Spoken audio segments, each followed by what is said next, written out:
지난달에 저희 어머님께서 한국에 다녀오셨습니다. 이 마일리지로 티켓을 구입해서 가기로 하셨는데 이 축적해 놓으신 마일이 조금 부족했습니다. 제가 마침 모아놓은 마일이 좀 있어서 제 것을 드리려고 항공사에 제가 전화를 했습니다. 어머니는 저의 직계가족이기 때문에 제 어카운트에 어머님 이름을 가입하면 가능하다고 해서 저는 그게 간단한 줄 알았습니다. 그런데 문제가 생겼어요. 제 어머니가 제 어머니인 것을 증명할 서류가 없는 겁니다. 미국에서 오래 살았기 때문에 호적도 말소가 되었고 유언장이든 집문서나 땅문서든 아니면 생명보험의 수혜자로든지 두 사람이 모자 관계라는 것을 증명할 수 있는 서류는 뭐든지 괜찮다고 했는데 아무리 찾아보아도 저희가 모자인 것을 증명해 줄 만한 서류가 하나도 없는 겁니다. DNA 검사라도 받으면 그러면 증명은 될 것 같은데 그렇다고 제가 마일리지 받자고 DNA 검사를 할 수 있는 것도 아니고 DNA 검사 받다가 제가 정말 다리 밑에서 주워온 아들이라는 게 발견되기라도 하면 그건 더 난감합니다. 나중에 제가 담당 직원과 통화를 하면서 너무 답답해서 우리가 모자지간이라는 건 볼티모어가 다 알고 그리고 이 함께 사는 것을 본 수천 명의 증인들이 있습니다. 우리는 진짜 모자지간입니다. 제가 그랬더니 그분이 웃으면서 대답하기를 알죠. 근데 그걸 증명할 서류가 없잖아요. 말씀을 하셨습니다. 증명할 서류를 요구한다는 것은 충분히 이해를 하기는 하는데 그러면서도 틀림없는 모자지간인데 그리고 모든 사람이 다 알고 있는데 서류가 없어서 못 해준다는 것이 저로서는 정말 답답했습니다.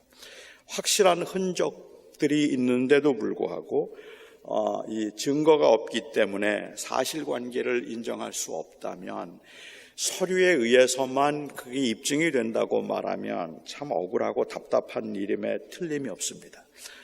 저와 제 어머니는 틀림없이 모자지간이기 때문에 그것을 확인해야 될 서류가 필요 없다고 중요하지 않다고 생각했다가 이번에 아주 큰 불편을 겪었습니다.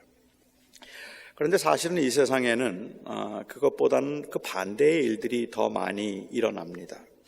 믿었던 사람에게 속임을 당하는 경우들이겠죠.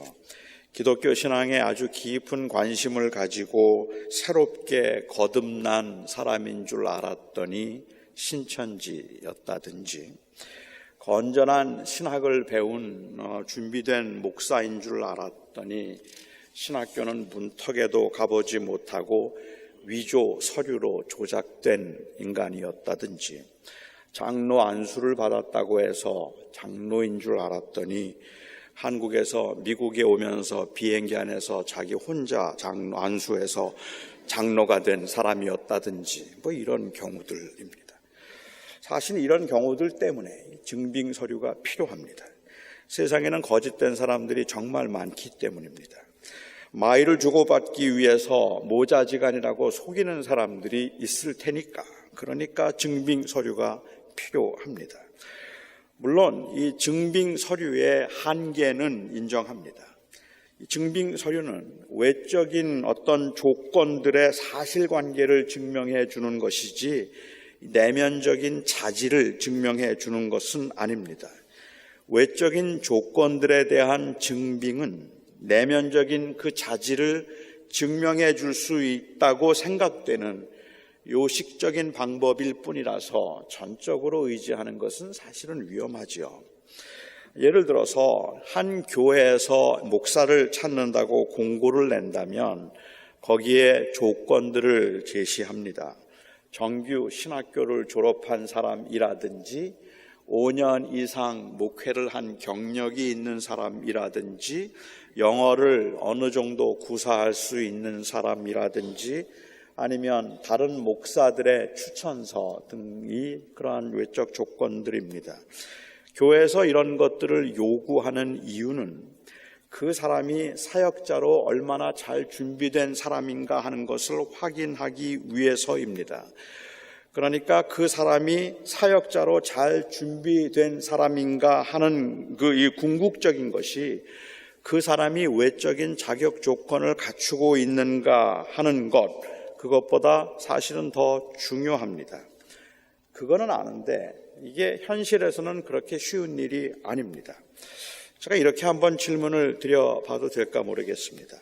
한길교회에서 담임 목사를 구하는데 정규 신학교를 졸업하고 잘 알려진 목사들의 추천서도 제출했지만 신학적인 체계도 세워져 있지 않고 목회자로서의 자질도 갖추어지지 않은 한 사람과 신학교를 다니지도 않았고 인맥도 그리 넓지 못하지만 독학으로 아주 튼튼하게 건전하게 신학적인 체계를 세우고 목회자로서의 소명도 분명한 또 다른 한 사람이 있다면 여러분은 어떤 사람을 목사로 청하시겠습니까? 아마 일반적으로는 당연히 후자일 거라고 생각을 하실 겁니다. 그런데 문제가 있습니다. 그 사람이 신학적인 체계가 아주 건강하게 잘 세워져 있는지 혹은 아주 잘 헌신된 사람인지 그것을 어떻게 알 수 있는가 말입니다. 현실적으로 참 애석한 것은 참 많은 헌신된 그 일꾼들이 이 면접의 기회도 없이 그 외형적인 조건을 보는 서류 심사에서 모두 다 그냥 떨어지기 때문에 많은 목사 후보생들은 목회자로서의 자질을 갖추는 것보다 화려한 스펙을 쌓는 것이 급선무라고 생각하고 있다는 것입니다.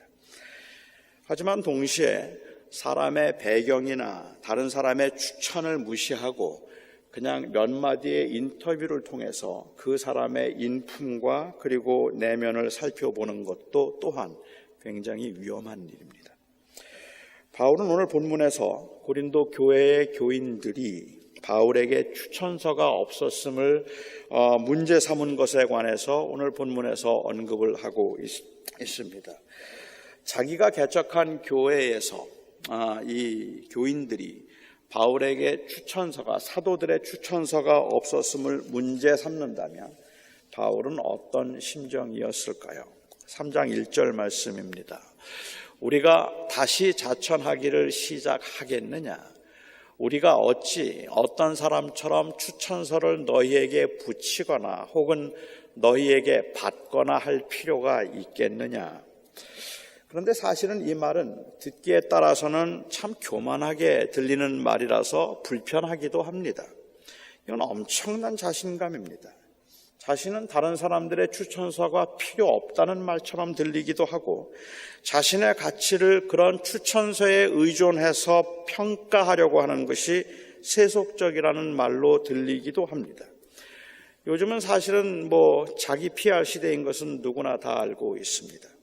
그래서 책을 보아도 많은 유명한 사람들의 추천사들이나 아니면 자기의 학력과 이력을 아주 길게 열거한 것을 어렵지 않게 볼 수 있습니다. 과장되고 지나친 것은 문제가 되겠지만 이 추천사와 자기소개는 제가 이해하기에는 독자들에 대한 예의입니다. 친한 사람들끼리 나누어 볼 것이라면 괜찮겠지만 저자를 모르는 사람들도 그 책을 읽기를 원한다면 최소한의 자기소개는 필요한 겁니다. 바울은 그런 추천이나 아니면 자격 구비는 다 인간적인 것들이라서 하나님만 인정하시면 된다는 이상적 그 경건주의자도 아니고 자기는 이미 굉장히 유명해진 사람이기 때문에 그런 추천과 소개가 따로 필요 없다는 이 망상적 자아도취자도 아닙니다. 사실 고대 사회에서는 한 사람의 신빙성을 확인하는 일이 지금보다 훨씬 더 어려웠습니다. 지금은 페이스북을 보아도 그렇고 구글을 보아도 그렇고 사람이 어떤 사람인지 찾아내는 거 그렇게 어렵지 않은 일이지만 옛날엔 가능하지 않았잖아요. 그래서 이 추천서는 지금보다 훨씬 더 중요하게 사용이 되었는데 바울이 그걸 몰랐을 리가 없습니다. 사실 바울도 교회에 추천서를 여러 번 써준 바 있습니다. 추천서가 위조가 아닌 것을 증명하기 위해서 그 교회와 바울의 관계나 아니면 그 교회에 있는 사람들의 이름을 일일이 언급하면서 디도를 추천하기도 하고 디모데를 추천하기도 하고 고린도 교회 아볼로를 추천하기도 했습니다.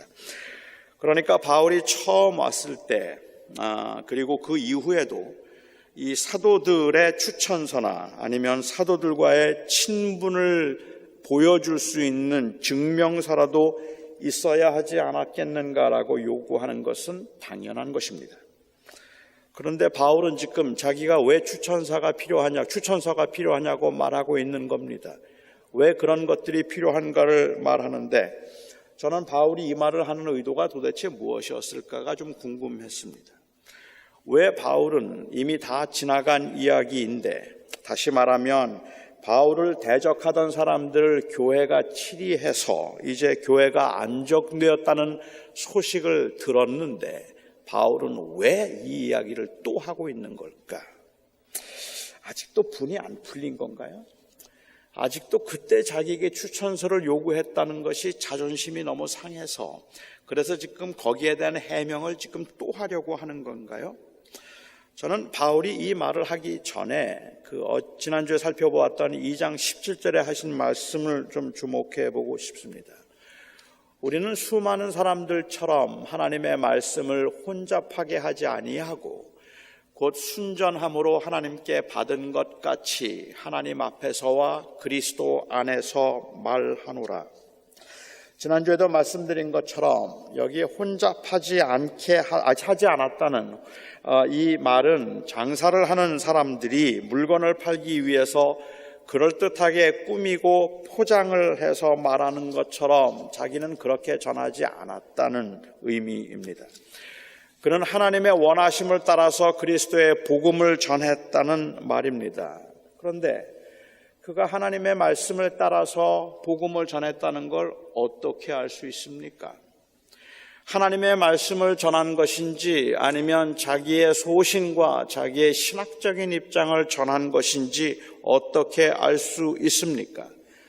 사실 그가 오직 하나님의 말씀을 전한 것이라는 것을 확인하기 위해서 이 전통적인 사도적 가르침을 그가 가르치고 있어서 그 예루살렘에 있는 사도들의 가르침과 다르지 않다는 것을 확인하기 위해서 고린도 교회 일부 교인들이 사도의 추천서를 요구한 거 아닌가요?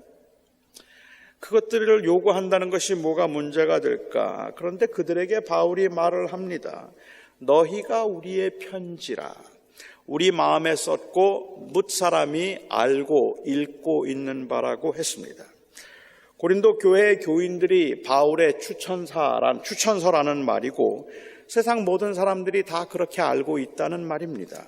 바울이 가짜인지 진짜인지 증명해 줄 수 있는 사람은 고린도 교회의 교인들이라는 말입니다. 저는 솔직히 바울의 이런 자신감이 도대체 어디서부터 오는 걸까 궁금합니다. 바울은 무슨 생각을 하고 이렇게 너희가 곧 나의 편지고 나의 추천서라는 말을 이렇게 자신 있게 할 수 있을까라는 생각이 들어요. 인도에 갔던 한 여자 선교사가 이 여인들을 모아놓고 성경 공부를 인도했답니다. 힌두교를 믿던 한 여인이 성경 공부를 하던 중에 슬그머니 일어나서 그냥 밖으로 나갔습니다. 성경 공부를 인도하던 이 선교사로서는 굉장히 의아하기도 하고 불안하기도 했습니다. 혹시 뭐가 걸리는 게 있었나? 말을 잘못한 건 없을까? 마음이 상하거나 재미가 없었던 것은 아닐까? 신경이 많이 쓰였습니다. 잠시 후에 그 여인이 다시 방으로 들어왔습니다. 그리고는 그 전보다 훨씬 더 주의 깊게 강의를 집중해서 듣는 것이었습니다. 성경 공부가 끝나고 난 다음에 선교사가 이 여인에게 물었대요. 성경 공부가 지루하셨습니까? 무슨 일이 있으셨습니까? 왜 중간에 나갔다 오셨어요? 그 여인이 대답합니다. 아니요, 성경 공부는 아주 흥미로웠습니다. 그래서 밖에 와 있는 당신을 데리고 온 운전사에게 다녀왔습니다. 지금 저 선교사가 하고 있는 말들이 다 사실이냐고, 집에서도 그렇게 사느냐고 물어보고 왔습니다. 운전사가 집에서도 한결같이 그렇게 산다고 말해주길래 내가 다시 돌아온 것입니다. 이 경우에 운전사는 그 선교사의 추천서입니다. 바울이 지금 만일 이런 이야기를 하고 있는 것이라면 저는 솔직히 자신이 없습니다. 저는 사람들이 제 설교를 듣고 난 다음에 제 아내를 찾아가거나 아니면 동역하는 목사님들을 찾아가서 제가 저렇게 설교한 대로 사는 사람이냐고 그렇게 물을까봐 저는 너무 두렵습니다. 저는 제가 설교한 대로 살지 못합니다. 그렇게 살고 싶고 그렇게 살아야 함을 아는데 저는 한길교회 교인들이 나의 추천서라고 다른 곳에 가서도 감히 말할 자신이 없습니다. 내가 좋은 그리스도인인지 아니면 설교한 대로 사는 사람인지 아닌지 아내와 나의 자식들에게 물어보라는 말을 저는 자신 있게 할 수 없습니다. 특히 저는 제 아내에게는 제발 아무것도 묻지 말아달라고 그렇게 부탁하고 싶습니다. 제 아내가 매일 저녁밥을 차려주는 것만으로도 저는 제 아내가 성자라고 생각하고 참 훌륭한 사람이라고 생각하며 살아가고 있습니다. 오늘 제 설교 후에라도 혹시 가정에서는 제가 어떤 사람이냐고 제 아내에게 물으신다면 아마 제 아내는 10중 8구 그냥 가만히 웃을 겁니다. 그럴 때 여러분들이 더 묻지 마시고 그 웃음을 좋은 의미로 해석만 해주시면 그러면 됩니다. 바울은 자기가 얼마나 인격적인 사람인지 고린도 교회 교인들이 나의 증명이 될 수 있을 것이라고 지금 이 말을 하고 있는 걸까요? 아니, 그것보다는 정말로 바울이 그 말을 할 수 있었을까 하는 것보다 정말 그 말을 하고 있는 걸까 하는 것이 의문입니다. 설교자의 도덕성 그리고 이 설교자의 진실성의 중요함에 대해서는 저는 전혀 이의가 없지만 바울이 자신이 얼마나 말과 행동에 있어서 진실하고 분명하고 훌륭한 사람이었는가를 말하기 위해서 너희가 나의 추천서라라고 말한다고 생각되지 않습니다. 3절에서 바울은 고린도 교회 교인들이 바울과 그의 일행으로 말미암은 그리스도의 편지라고 했습니다. 이 편지는 먹으로 쓴 것이 아니라 하나님의 영으로 쓴 것이라고 했습니다. 다시 말하면 이 편지는 누구가 이렇게 추천을 한 것이 아닐 뿐만 아니라 단순히 그것은 바울의 선한 행동으로 인하여서 그들의 마음속에 쓰여졌던 편지가 아니라 하나님의 영으로 쓴 편지라고 이야기를 하고 있습니다.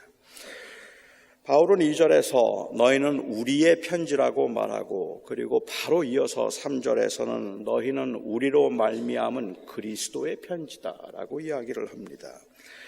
바울이 자신을 그리스도와 동일시하고 있는 것이 아니라면 바울은 고린도 교회 교인들이 바울의 인품과 인격 그리고 성품의 추천서라는 말을 하고 있는 건 아닙니다. 바울은 그들이 바울의 사역을 통해서 예수 그리스도를 만났고 살아계신 하나님의 영으로 말미암아 거듭난 그리스도인들이 되었음을 말하고 있는 것입니다. 고린도 교회의 교인들이 바울의 편지인 것은 단순히 바울이 훌륭한 사람이라는 사실에 대한 증인들이라는 말이 아니라 바울이 전한 예수 그리스도를 통해서 생명을 얻고 그리스도인이 되었다는 사실에 대한 증인이라는 말입니다. 그러니까 정리하자면 이렇게 말할 수 있습니다. 우리가 생명에 이르는 길로 예수 그리스도 외에 다른 것을 전한 적이 있습니까? 여러분은 우리가 전한 복음을 듣고 예수 그리스도를 인격적으로 만났고 살아계신 하나님의 영이 여러분의 구원의 보증과 인치심이 된 것 아닙니까? 여러분은 우리가 전한 예수 그리스도를 만나서 예수 그리스도와 인격적 관계를 갖고 그리스도인이 되지 않았습니까? 바울은 이 이야기를 하는 거죠. 이 일에 다른 사도들의 추천서가 필요합니까? 그 질문을 하는 겁니다. 고린도 교회 교인들이 틀림없이 그리스도를 믿고 하늘에 소망을 두고 사는 그리스도인들이었습니다. 그들이 그리스도인이 된 것은 바울 때문이 아니라 바울이 전한 복음을 통해서 성령께서 역사하셨기 때문에 된 것입니다. 바울이 추천서가 필요 없을 만큼 인정받는 사람인가 아닌가 하는 것이 중요한 게 아닙니다. 바울이 정말로 예수를 그리스도로 믿었는가가 중요하고 그 예수 그리스도를 구원의 길로 전했는가가 중요하고 고린도 교회 교인들이 그 메시지를 듣고 복음을 듣고 예수 그리스도를 만나 인격적으로 만나서 나의 주님이라고 고백했는가가 중요합니다. 제가 만일 사역을 하면서 바른 복음을 전했다면 그 열매는 저와 교인들의 관계가 아니라 교인들과 그리스도와의 관계이어야 합니다. 아무리 목사를 좋아하고 존경해도 여러분들이 단순히 제 인격과 성품의 추천서일 뿐이고 예수 그리스도의 편지가 아니라면 저는 사역을 잘했다고 말할 수 없습니다. 저는 하나님의 나라를 세운 것이 아니라 저의 나라를 세운 것에 불과할 뿐입니다. 저는 한길교회에서 사역하는 동안에 참 겸손하고 탁월한 사역자라는 평가를 받을 자신은 없습니다. 그런데 저는 예수 그리스도의 복음만 전했다는 말을 듣고 싶고 다른 어떤 복음도 전한 적이 없었다는 평가를 받고 싶고 여러분들이 혹이라도 이 설교와 그리고 저의 사역을 통하여서 주님과 더 깊은 교제를 갖게 되고 주님을 알게 되었다는 말을 듣는 것이 목사에게는 가장 큰 보람입니다. 저의 사역으로 말미암아서 많은 사람들이 살아계신 하나님의 영이 마음에 쓴 그리스도의 편지가 되었다라고 말하는 것이 사역자의 최고의 보람이고 모든 교인들이 바로 이 일에 가장 큰 관심을 가졌으면 하는 것이 사역자의 가장 큰 바람이기도 합니다. 그래서 설교하고 그래서 목회하는 것이어야 합니다. 오늘 이 설교 후에 나는 그리스도인으로 우리 성령께서 인치심으로 나는 예수를 믿는 하나님의 사람입니다 라는 고백이 여러분의 마음에 깊이 남아서 오랜 시간 동안 여운을 남길 수 있게 되기를 소망하는 것이 설교자의 마음이어야 한다는 것입니다. 여러분도 그렇지 않습니까? 부자라는 말보다 박사라는 말보다 착하고 성실한 사람이라는 말보다 그리스도인이라는 말이 가장 뜨겁게 여러분의 마음을 만질 수 있고 움직이는 말이 아닙니까? 세상에 있는 것들은 하나도 중요하지 않다는 말도 아니고 부자가 되거나 박사가 되는 것 그리고 유능한 사람이 되지 않아도 된다는 의미가 아닙니다. 성실하고 진실하게 살아야 될 책임을 소홀히 해도 된다는 의미가 결코 아닙니다. 바울이 빌립보 교회에 보낸 편지 중에 나는 그가 말하기를 그리스도를 아는 지식이 그 지식이 가장 고상함으로 내가 그를 위하여 모든 것을 잃어버리고 배설물로 여긴다 고백했습니다. 다른 것들은 다 소용없다는 말을 하고 있는 것이 아니라 예수 그리스도가 주님이라는 이 사실이 그에게는 가장 중요한 고백이라는 말입니다. 우리를 다시 일어서게 만드는 고백도 이 고백이고 만족스럽지 못한 상황에서도 감사하며 기뻐하며 살 수 있게 만드는 고백도 바로 이 고백입니다. 예수 그리스도가 우리의 주님이십니다.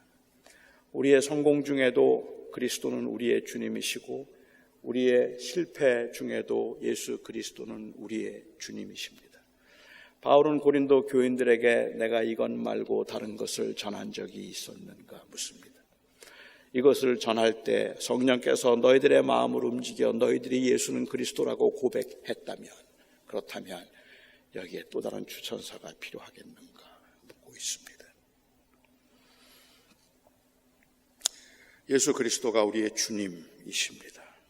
바울이 오직 그리스도가 주님이라는 이 복음을 전했다는 증거는 하나님의 영으로 거듭난 바로 고린도 교회 교인들이었습니다. 바울은 거듭해서 그들의 거듭남이 바울의 인품과 성품에 있는 것이 아니라 성령께서 하신 일임을 고백합니다. 추천서가 필요한 것처럼 하나님의 동행을 증명해 줄 수 있는 외적인 조건들의 충족도 필요하겠지만 그것들을 통해서라도 궁극적으로 우리가 하고 싶은 고백은 성공과 실패, 그리고 자유와 얽매임, 또는 우리의 그 궁핍함과 넉넉함, 이 모든 것들을 통해서 우리가 결국 하고 싶은 고백은 예수가 주님입니다. 이 고백입니다. 예수만 주님이십니다. 바울이 2절에서 말한 대로 우리의 궁극적인 소망은 오직 그리스도 안에서 우리에게 허락하신 그 생명에 있다는 그 우리의 유일한 동일한 고백이 세상을 살아가고 있는 서로를 향한 추천서인 것입니다. 저는 이 사역의 저의 사역의 마무리에서도, 저의 사역의 현장에서도, 그리고 제가 하고 있는 이 모든 설교의 끝에도 제가 하고 싶은 말이